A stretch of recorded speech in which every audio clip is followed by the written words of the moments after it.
semuanya, Assalamualaikum. Semoga kalian sehat terus ya. Oh ya, aku mau kasih warning dulu nih ke kalian.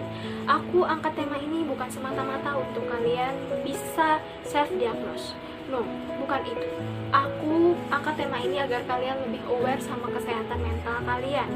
Jika kalian merasakan beberapa gejala atau simptom yang aku sebutkan nanti ada di diri kalian dan mengganggu aktivitas kalian, aku harap ke kalian agar menghubungi ke pihak profesional. Oke? Nah, sekarang pernah nggak sih kalian ngerasain cemas? Pasti pernah kan? Setiap manusia pasti merasakan hal itu. Tapi, jika kecemasan itu telah mengganggu aktivitas kalian, mengganggu keseharian kalian, itulah yang harus dipertanyakan. Nah, menurut para ahli di The Royal Australian and New Zealand College of Psychiatrists dalam Anxiety Disorder Guide-nya mengatakan bahwa ketika rasa cemas sudah di luar kontrol dan sudah mengganggu kehidupan kalian atau aktivitas kalian, itulah yang disebut anxiety disorder. Dalam pedoman ini terdapat tabel perbedaan antara healthy anxiety dan problem anxiety. Di dalam tabel healthy anxiety, kecemasan yang sehat terjadi dengan jangka waktu yang sangat singkat. Terus terjadi juga hanya di situasi yang memiliki tekanan berlebih. Nah, perasaan cemas yang kalian rasakan itu tidak berdampak pada keseharian kalian.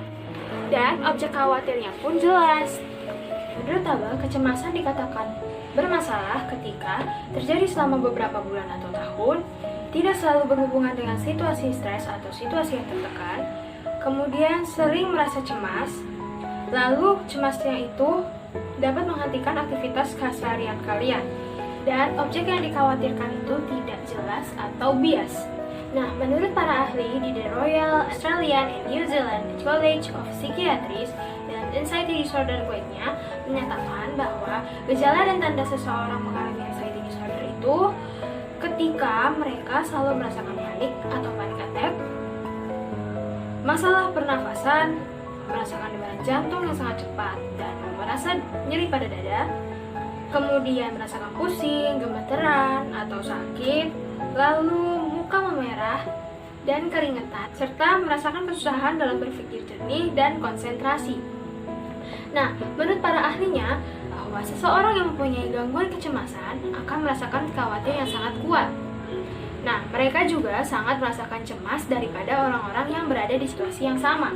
Nah, ketika seseorang merasakan ketakutan secara berlebihan dan datangnya secara tiba-tiba, diikuti dengan beberapa gejala seperti mual, muntah juga bisa, lalu keringatan, pusing, jantung berdebar, dan gemeteran, berarti orang tersebut terkena panic attack. Serangan panik itu datangnya sangat cepat, bisa juga beberapa menit saja mereka muncul. Tapi bukan berarti jika kalian merasakan panic attack, itu dikategorikan sebagai anxiety disorder.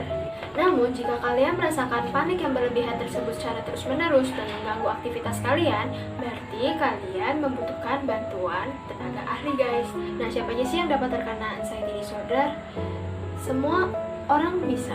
Namun, para ahli di The Royal Australian and New Zealand College of Psychiatry dalam Anxiety Disorder Guide-nya menyatakan bahwa paling sering dirasakan ketika seseorang sudah beranjak remaja dan lebih sering dirasakan oleh wanita.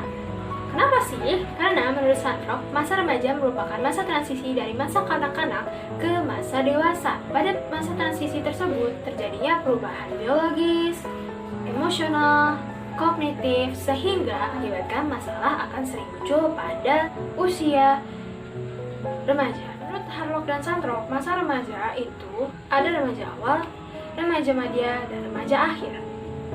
Remaja awal itu ada di usia 12-15 tahun, remaja madya di usia 15 tahun sampai 18 tahun, kemudian remaja akhir ada di 18 tahun sampai 21 tahun. Nah, cara seseorang menghadapi masalah itu berbeda-beda, guys. Ada yang fight atau menghadapi, ada juga yang flight atau menghindari.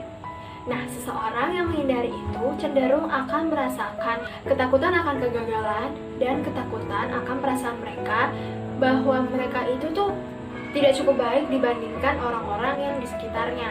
Nah, ada cara untuk mengurangi kecemasan yang kalian rasakan. Menurut psikolog Tara Detors pada seminarnya mengenai anxiety disorder, nama teknik ini disebut grounding technique.